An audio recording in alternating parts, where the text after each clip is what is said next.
They built some of Beirut's best homes and skyscrapers. But Syrian workers say they have never felt at home in Lebanon. And more importantly, they don't feel safe. This 24-year-old Syrian nurse activist escaped from his country and came to Lebanon 4 months ago. Since then, he has been severely beaten twice. Too afraid to reveal his identity, but he is eager to show us his bruises. Using the name John, he says Syrian workers live in fear and anxiety as they walk the streets of Lebanon. Whenever there is the slightest problem, even with one individual, all Syrians become a target. There are an estimated 350,000 Syrian workers like John here.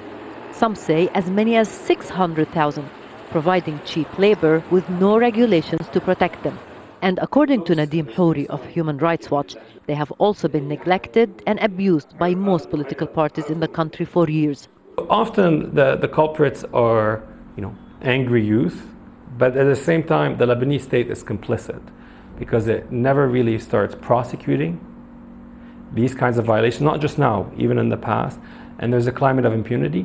And I've interviewed many Syrians who are afraid of reporting to the police because they say the police is part of the repression. During Syria's dominance in Lebanon, the workers were seen as an extension of the Syrian security services. People developed negative feelings towards them, and many were abused verbally and physically.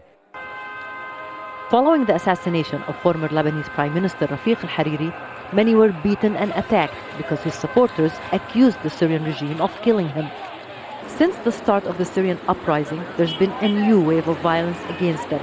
And when some of Syria's armed opposition fighters kidnapped 11 Lebanese Shia pilgrims, some took their anger out on the Syrian workers. Hezbollah's Shia leader Hassan Nasrallah had to come on TV and appeal for his supporters not to attack Syrians living in Lebanon. They are our guests, he said. For years, Syrian workers found refuge in the shambles of the Palestinian refugee camp of Sabra, just steps away from Ad-Dahiya, a Hezbollah stronghold, which provided them with a safe haven for so many years. But not anymore. This is where John was beaten, as well as many others. Saeed is from Hama. He's been working in Lebanon for the past 20 years. Nobody has ever harmed him, he says, but does acknowledge. I do empathize with them, but I also try to keep my distance.